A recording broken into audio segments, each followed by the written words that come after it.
धीरज sir commerce classes में आपका एक बार फिर से हार्दिक स्वागत है।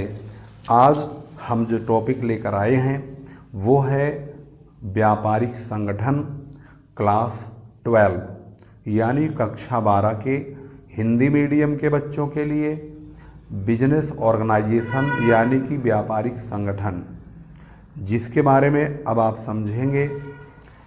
इसमें हमने जो चैप्टर सेलेक्ट किया है वो है व्यापारिक पत्र व्यवहार, जो कि आपके यूपी बोर्ड या अन्य वाणिज्य वर्ग के यानी कॉमर्स साइड के स्टूडेंट्स के लिए यह चैप्टर महत्वपूर्ण है।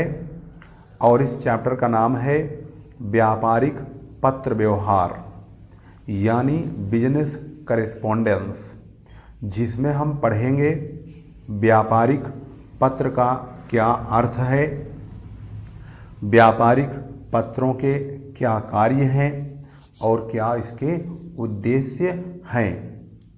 सबसे पहले ये जानना बहुत ज़रूरी है कि व्यापारिक पत्र का मतलब क्या होता है। यदि आपने इस चैनल को अभी तक सब्सक्राइब नहीं किया है तो अवश्य कर लीजिए और कॉमर्स से रिलेटेड तमाम वीडियोज़ की अपडेट्स कंटिन्यू लेते रहिए। इस बार वीडियो थोड़ी लेट जा रही है आपके पास, इसके लिए मैं बहुत क्षमा चाहता हूं, क्योंकि परिवार में कुछ शादी ब्याह के फंक्शन थे जिसमें 1-2 महीने पहले आपको तो पता ही है तैयारी वगैरह करनी पड़ती है, जिसकी वजह से आपके पास वीडियो नहीं जा पाई, लेकिन अब कंटिन्यू जारी रहेगी। हम जानने की कोशिश करेंगे सबसे पहले आखिर व्यापारिक पत्र क्या है।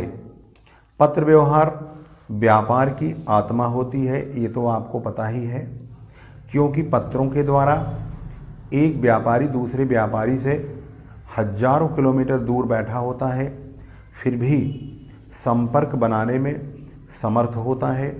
एक दूसरे से लेटर भेजकर यानी पत्र भेजकर एक व्यापारी दूसरे व्यापारी के संपर्क में बना होता है और उनके संबंध भी मजबूत होते हैं। कुछ विद्वानों ने इस बारे में, पत्रों के बारे में अपने अपने विचार प्रकट किए हैं, जिसमें श्री A.P. स्टोक्स, जिन्होंने परिभाषा दी है, आपका पत्र किसी बिक्री के होने या न होने का निर्णय कर सकता है, किसी शिकायत को दूर कर सकता है, कोई ग्राहक बना सकता है या तोड़ सकता है। उनके अनुसार एक श्रेष्ठ व्यापारिक पत्र लेखक का प्रतिनिधि होता है।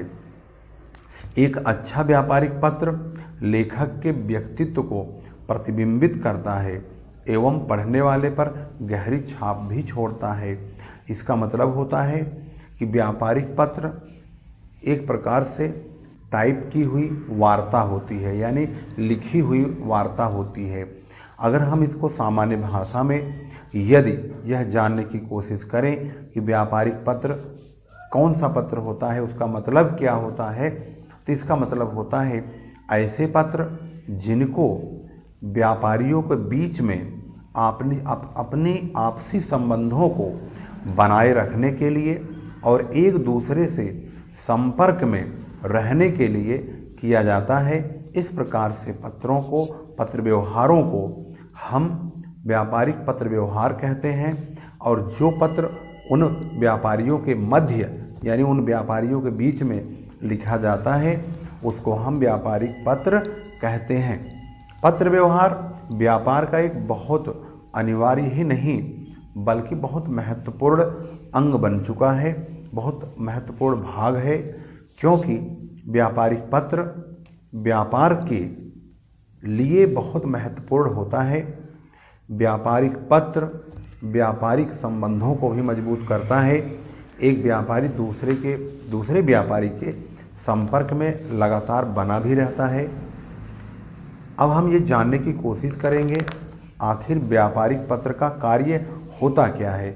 हम व्यापारिक पत्र लिखते हैं, परंतु क्यों, आखिर उसकी वजह क्या हो सकती है, किस उद्देश्य की पूर्ति के लिए यह व्यापारिक पत्र लिखा जाता है, चलिए समझते हैं। सबसे पहले हम इसके उद्देश्यों को हेडिंग के हिसाब से आपको समझाएंगे। सबसे पहली हेडिंग है इसकी वस्तुओं का विक्रय, यानी एक प्रभावशाली जो पत्र होता है एक प्रकार से विज्ञापन का काम करता है। चाहे वो उत्पादक हो या थोक व्यापारी हो, सभी लोग माल की बिक्री के लिए अनेक प्रकार के विज्ञापन समाचार पत्रों में देते हैं, पोस्टर बैनर छपवाते हैं। एक प्रभावशाली जो गश्ती पत्र होता है, जो एक प्रकार से प्रचार का काम करता है, वह विज्ञापन के लिए भी यह व्यापारिक पत्र काम करता है, क्योंकि हम व्यापारिक पत्रों से अपने प्रोडक्ट या अपने माल के बारे में दूसरे व्यापारियों को बताते हैं। उससे विक्रय में वृद्धि संभव होती है। दूसरा जो मुख्य हेडिंग है कार्य व उद्देश्य का, वह पुराने असंतुष्ट ग्राहक। ये बहुत महत्वपूर्ण है कि हम अपने उन ग्राहकों को जो कि पहले से असंतुष्ट हैं, उनको हम पत्र व्यवहार के द्वारा अपने संबंधों को मजबूत बनाने में पत्रों से इस्तेमाल कर सकते हैं। यदि व्यापारी का कोई पुराना ग्राहक है जो किसी भी बात पर व्यापारी से अगर असंतुष्ट हो गया है, तो ऐसे व्यापारी को हम पत्रों के द्वारा दोबारा से उन पर अपना संबंध मजबूत बना सकते हैं। और प्रभावशाली पत्र अगर हम उन्हें लिखेंगे तो उनकी जो असंतुष्टि है वो बड़े आराम से समाप्त हो जाएगी और हमारे और उनके बीच में जो संबंध है वो पहले के जैसे हो जाएंगे। तीसरा जो महत्वपूर्ण हेडिंग है वो है साख का निर्माण, यानी व्यापारियों के लिए साख पत्रों के द्वारा साख का निर्माण किया जाना संभव होता है। साख का मतलब होता है विश्वास। यदि हम पत्रों से, पत्र व्यवहारों से अपने व्यापारियों में बराबर अपने संबंधों को बना के रखेंगे, अपने व्यवहार को बराबर बना के रखेंगे, तो हमारी साख में, यानी हम अगर व्यापारी हैं तो हमारी साख में वृद्धि लगातार होती रहेगी। चौथा हेडिंग है इसका ग्राहकों की शिकायतें। पत्र व्यवहार के द्वारा ग्राहकों की शिकायतों का समाधान भी आसानी से किया जा सकता है। साथ ही कोई भी अगर मतभेद उत्पन्न हो जाता है या कोई कहासुनी हो या कोई मनमुटाव हो, तो उसको भी हम पत्र व्यवहार के द्वारा संभव कर सकते हैं कि वह संबंध पुराने जैसे हो सकते हैं और मजबूत भी हो सकते हैं, और मन का जो भेद है, मतभेद है, वो दूर हो सकता है। पांचवी हेडिंग है विक्रेता प्रतिनिधियों की सुविधा,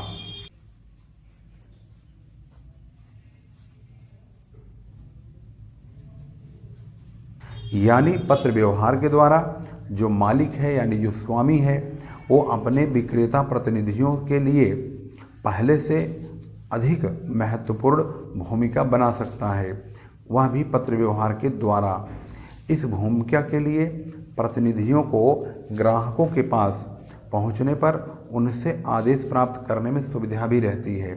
यदि हमारे मजबूत प्रतिनिधि, हमारे जो एजेंट हैं उनको प्रतिनिधि कहते हैं, अगर एजेंटों से हमारे अच्छे संबंध हैं तो उन एजेंटों से हम अधिक माल बिकवा सकते हैं, और उन एजेंटों से संबंध पत्रों के द्वारा। आजकल मॉडर्नाइज ज़माना आ चुका है, अब तो मॉडर्नाइज में पत्र व्यवहार का जो सिस्टम है वो थोड़ा सा डाउन हो गया है, अब तो सब काम ऑनलाइन हो रहा है। छठी यानी 6 नंबर की जो हेडिंग है वो है अशोध ऋणों की वसूली।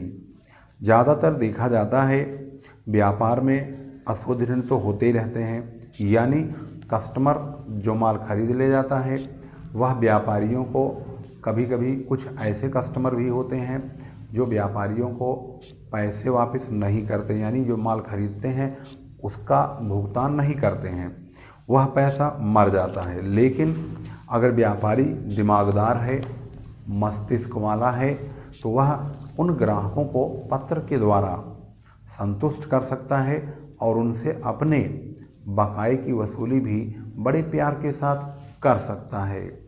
7वीं हेडिंग है विदेशी व्यापार को प्रोत्साहन। ये जो हम हेडिंग बोल रहे हैं, यह हेडिंग ही आपके डिस्क्रिप्शन का आधार बनेगी, यानी आप अधिक से अधिक लिख पाएंगे।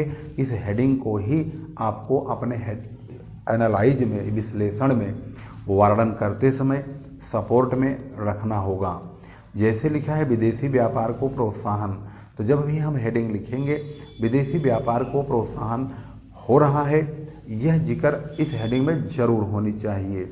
जैसे कि पत्र व्यवहार द्वारा दूसरे देशों के व्यापारियों से भी संपर्क स्थापित होता है और उससे जिसकी वजह से निर्यात व्यापार को प्रोत्साहन मिलता है और हम दूसरे देश के व्यापारियों से अपने संबंधों को मजबूत करते हैं और हमारे देश से माल दूसरे देशों में भी आसानी से निर्यात हो जाता है।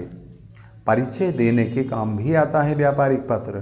पत्र व्यवहार जो है, अगले हेडिंग इसकी है परिचय देना, यानी पत्र व्यवहारों के द्वारा ये भी संभव है कि एक अपरिचित व्यक्ति का परिचय अपने किसी परिचित व्यक्ति से कराया जा सकता है।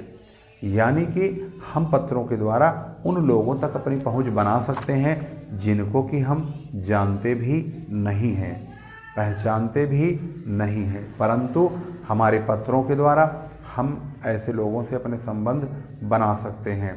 जैसे कि आप लोगों ने देखा होगा आजकल व्यापार ऑनलाइन भी हम करते हैं, लेकिन अगर हम अपने मोबाइल में एक बार किसी का डाटा सेव कर लेते हैं तो जैसे हमें कुछ ऑर्डर करना होता है तो हमारे एड्रेस वगैरह पहले से ही भरे हुए आ जाते हैं। इसका मतलब क्या है कि हम उनके रिकॉर्ड में हैं, हमारा और उनका रिलेशन ऑलरेडी पहले से ही है, हमारा और उनका व्यापार लेन देन का पहले से ही चल रहा है। इस प्रकार से परिचय देने वाला जो कार्य होता है वो महत्वपूर्ण हो जाता है।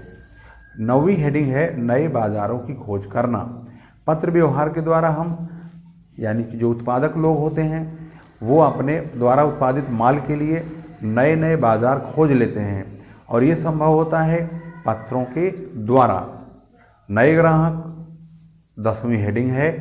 पत्र व्यवहार के द्वारा ये भी संभव है कि पत्र लेखक व्यापारी नए ग्राहकों तक पहुंच जाए और उनको माल के क्रय हेतु तैयार भी कर ले, और ये तभी संभव होगा जब एक व्यापारी का पत्र लिखने की जो कला है वो बहुत ज़्यादा बेस्ट, बहुत ज़्यादा अच्छी होगी।